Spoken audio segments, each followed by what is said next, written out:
மண்மரபு நேயர்களுக்கு வணக்கம். நான் முனைவர் தீபிகா, தொல்லியலாளர் plus assistant professor Madras Christian காலேஜில் டிபார்ட்மெண்ட் ஆஃப் ஹிஸ்ட்ரியில் வேலை செஞ்சிட்ருக்கேன்.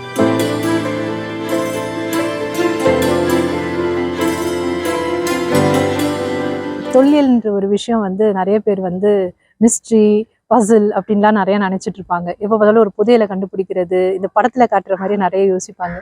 அப்படிதான் தொல்லியலோட ஆர்வம் முதல்ல ஆரம்பிச்சது.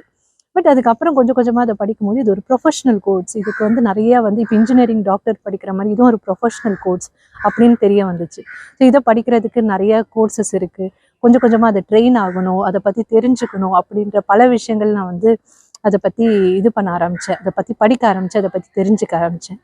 அப்படி தான் அதை பற்றி ரொம்ப அது படிக்க படிக்க இன்னும் விருப்பங்கள் ஆர்வம் வந்துச்சு. முன்னாடி இருந்த ஆர்வத்தை தவிர்த்து ப்ரொஃபஷ்னலாக அதை படிக்கும் போது அதோட நாலேஜ் கெயின் பண்ணும்போது இன்னும் ரொம்ப ஹெல்ப்ஃபுல்லாக இருந்துச்சு அதை பற்றி தெரிஞ்சுக்கிறதுக்கு.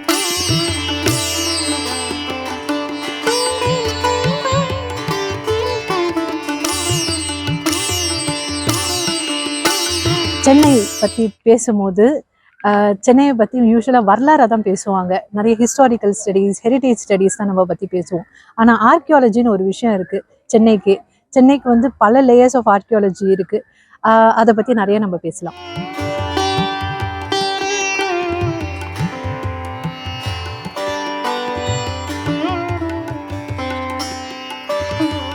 பத்தொன்பதாம் நூற்றாண்டு ரொம்ப முக்கியமான ஆண்டு சென்னை வரலாறை பொறுத்த வரைக்கும். பல அகழ்வாராய்ச்சிகள், கள ஆராய்ச்சிகள் சென்னையில் நடைபெற்றது. பிரிட்டிஷர்ஸ் நிறைய இடத்த பார்த்தாங்க.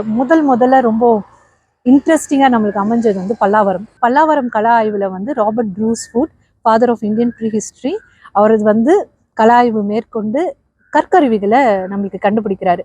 லோவர் பேலியோலித்திக் சொல்லக்கூடிய பழைய கற்காலம், இந்த காலத்தை சார்ந்த கற்கருவி கண்டுபிடிக்கப்படுது. ஸோ கற்கருவிகள் இந்தியாவில் பல இடங்களில் இருக்குது. ஸோ அந்த காலகட்டத்திலையும் மக்கள் இந்த இடத்துல வாழ்ந்திருக்காங்க, இந்தியாவில் வாழ்ந்திருக்காங்கன்ற ஒரு பெரிய ஒரு ஆராய்ச்சியான ஒரு சிந்தனை முதல்ல தோன்றிருக்குது.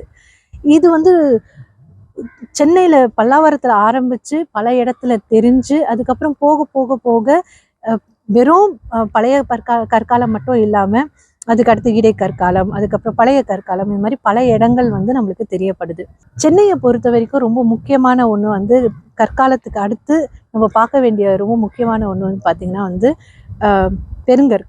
பெருங்கற்காலம் சின்னங்கள் இப்போ வரைக்கும் ஏஎஸ்ஐ ரெக்கார்ட் பண்ணதில் 23 இடங்கள் ஏஎஸ்ஐ ரெக்கார்ட் பண்ணி நம்மளுக்கு சென்னையை சுற்றி இருக்கிற இடங்கள் இருக்குது.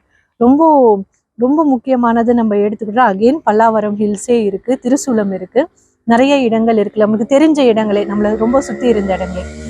இன்னும் ரொம்ப நன்மங்கலம், அதுக்கப்புறம் நம்ம சென்ட் தாமஸ் மவுண்ட்டு, இதுலேயும் பெருங்கற்கால சின்னங்கள் நம்மளுக்கு நிறைய காணப்படுகிறது. ரொம்ப வித்தியாசமாக நம்ம பார்க்கக்கூடியது நம்மளுக்கு பல்லாவரத்தில் கிடைக்கக்கூடிய சர்கோஃபேகஸ் அப்படின்னு சொல்லக்கூடிய ஒரு ஈமச்சின்னம். இந்த இது ஆல்மோஸ்ட் 19ஆம் நூற்றாண்டில் அலெக்சாண்டர் ரே அவர்களால் கண்டுபிடிக்கப்பட்டது. இப்போ 2018 ஏஎஸ்ஐ ஒரு பெரிய சர்கோஃபேகஸ் ஒன்று கண்டுபிடிச்சாங்க. நிறைய நியூஸ் பேப்பர்லலாம் அதை பற்றி டீட்டெயில்ஸ் இருந்துச்சு. இதை பற்றி நம்மளுக்கு எவ்வளோ அவேர்னஸ் இருக்குது, அதை பற்றி தெரிஞ்சுக்கிறதுக்கு நம்மளை பக்கத்தில் இருக்கிறதே நம்மளுக்கு தெரிஞ்ச இடத்துலையே இந்த மாதிரி பல தொல்லியல் சான்றுகள் நம்மளுக்கு கிடைக்கின்றன.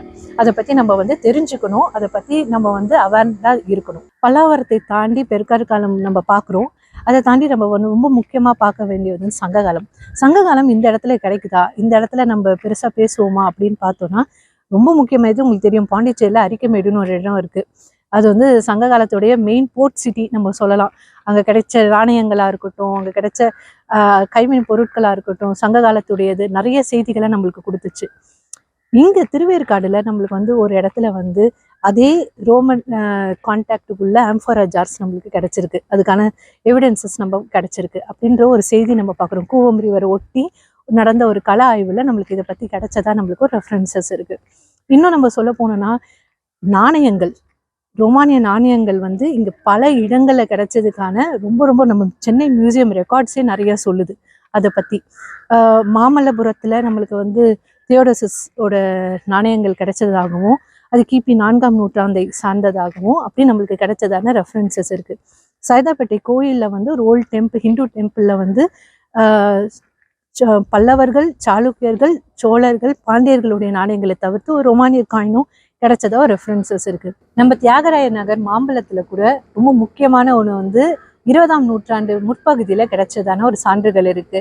அதாவது அகஸ்டியஸோட ரொமானியர் காயினும் அதை சார்ந்து 770 பஞ்ச்மார்க் காயின்ஸும் கிடைச்சதா வந்து நம்ம கிட்ட ஒரு ரெஃபரன்ஸ் இருக்கு. இப்படி நம்ம சென்னையை சுத்தியே வந்து சென்னைக்குள்ளேயே வந்து நிறைய இடங்கள்ல வந்து ரோமன் சார்ந்த காயின்கள் வந்து நாணயங்கள் கிடைச்சதுக்கான ரெஃபரன்சஸ் நம்மளுக்கு நிறைய கிடைச்சிருக்கு. சங்க காலத்தை சார்ந்த இன்னொரு ரொம்ப முக்கியமானது யாருமே நினைச்சிருக்க மாட்டோம், சேட்பெட் கீழ்பாக் கார்டன். இந்த இடத்துல வந்து பிரிட்டிஷர்ஸ் பீரியட்ல செய்யப்பட்ட ஒரு அகழ்வாராய்ச்சி, ஒரு சின்ன அகழ்வாராய்ச்சி செய்யப்பட்டது. அதுல வந்து சர்கோஃபேகஸ், அயன் ஆர்டிஃபேக்ட்ஸ், அதுக்கப்புறம் பிளாக் அண்ட் ரெட் வேர், இந்த மாதிரி விலங்கு எலும்புகள், இந்த மாதிரி பல விஷயங்கள் வந்து அதுல கண்டுபிடிக்கப்பட்டது. இந்த ரெக்கார்டுமே வந்து நம்மளுக்கு நம்ம மியூசியம் ரெக்கார்ட்ஸ்ல இருக்கு. இந்த மாதிரி ஒரு எக்ஸ்கவேஷன் நடந்ததாகவும், இது வந்து 20ஆம் நூற்றாண்டு முற்பகுதியில நடந்ததாகவும் இந்த மாதிரி ரெஃபரன்சஸ் நம்மளுக்கு இருக்கு. பல்லவர் காலத்தை பொறுத்த வரைக்கும் 7ஆம் நூற்றாண்டுக்கு வரும். 7ஆம் நூற்றாண்டுல வந்து ரொம்ப முக்கியம் வாய்ந்தது வந்து குடைவரை கோயில்கள். முன்னாடி வரைக்கும் நம்மளுக்கு வந்து செங்கல்களான கோயில்களும் மரங்களான கோயில்கள் இருந்ததானக்கான நம்மளுக்கு வந்து வரலாற்று சான்றா நம்மளுக்கு எதுவும் கிடைக்கல. நம்மளுக்கு வந்து லிட்டரி ரெஃபரன்சஸாக தான் நம்மளுக்கு நிறைய கிடைச்சிருக்கு. ஆனால் முதல்ல வந்து நம்மளுக்கு வந்து கோயில்கள் வந்து கற்களால் ஆனதா வந்து நம்மளுக்கு பல்லவர்கள் காலத்துல தான் நம்மளுக்கு கிடைக்குது. இந்த குடைவரை கோயில்கள் வந்து நம்ம வந்து சென்னையை தாண்டி உள்ள இடத்துல லைக் காஞ்சிபுரத்துல பார்க்குறோம். அதுக்கப்புறம் வந்து விழுப்புரம் டிஸ்ட்ரிக்ட்ல இந்த மாதிரி நிறைய இடத்துல, திருச்சி வரைக்கும் நம்ம பார்க்க முடியுது பல்லவர்களுடைய குடைவரைகள். ஆனா சென்னை பல்லாவரத்துல ஒரு குடைவரை இருக்கு. மகேந்திரவர்மனுடைய குடைவரை ஒன்று இருக்கு. இந்த குடைவரை ரொம்ப முக்கியமான ஒரு குடைவரை. இதுல வந்து அவனோட எல்லா குடைவரைகளையும் அவங்களுடைய பிருடாயின்ற ராயல் டைட்டில்ஸ் வந்து அவன் மன்னனுடைய ராயல் டைட்டில்ஸ், நிறைய ராயல் டைட்டில்ஸ் இதுல இருக்கும். இதுலயும் அவனோட ராயல் டைட்டில்ஸ் குறிப்பிட்டிருக்காங்க. இதுல இருந்து நம்ம வந்து அது மகேந்திரவர்மனுடையது, முதலாம் மகேந்திரவர்மனுடையதுன்றது நம்ம தெளிவா நம்மளுக்கு தெரிஞ்சுக்க முடியுது.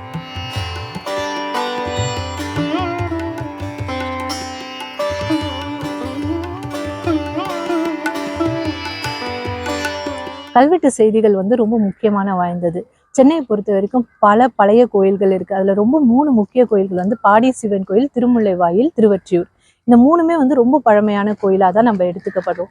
முக்கியமா சைவத்தை வளர்த்த ஞானசம்பந்தர், அப்பர், சுந்தரர், மாணிக்கவாசகர், இதுல ரொம்ப இந்த முதல் மூவரை வந்து நிறைய இடத்துல வந்து அவங்க பாடல் பெற்ற ஸ்தலங்களா நம்ம குறிப்பிடுவாங்க. நேர்ல வந்து வழிபட்ட ஸ்தலங்கள்ல இந்த 3 ஸ்தலங்களையும் வந்து இந்த மூவர்ல யாராவது மூவரோ வந்திருப்பாங்க, இல்லை ஒருத்தர் வந்து வழிபட்ட ஸ்தலங்களா பாக்குறோம். இப்ப பாடியில வந்து திருஞான சம்பந்தர் வந்து பாடல் பெற்ற ஸ்தலமா அமைஞ்சதை நம்ம பார்க்க முடியுது.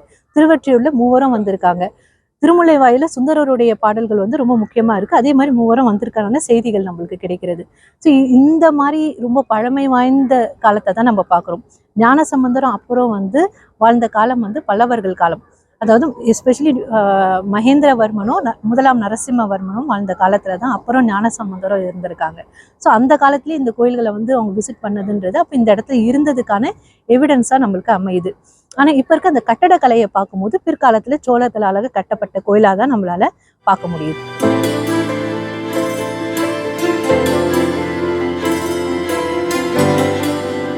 சென்னையில பழைய கோயில்கள், பழங்கால கோயில்கள் பல உள்ளன.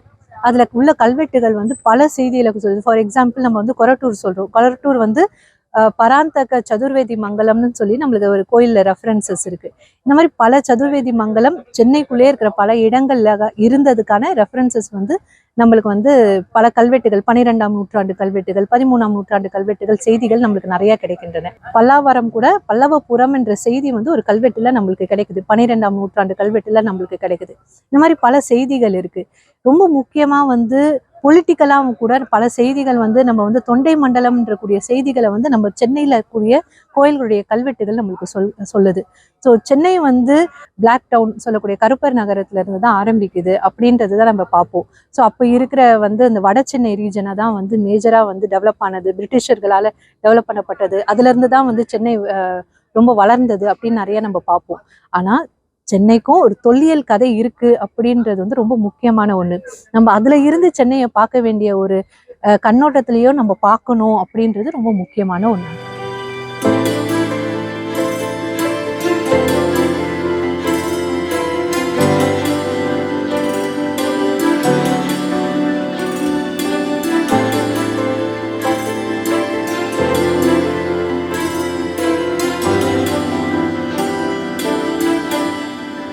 இந்த சென்னை எபிசோட்ல சென்னையை பத்தின தொல்லியல் சார்ந்த பல செய்திகளை வந்து நம்ம பார்த்தோம்.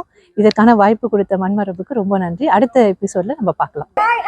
லைக் பண்ணுங்க, ஷேர் பண்ணுங்க, சப்ஸ்கிரைப் பண்ணுங்க.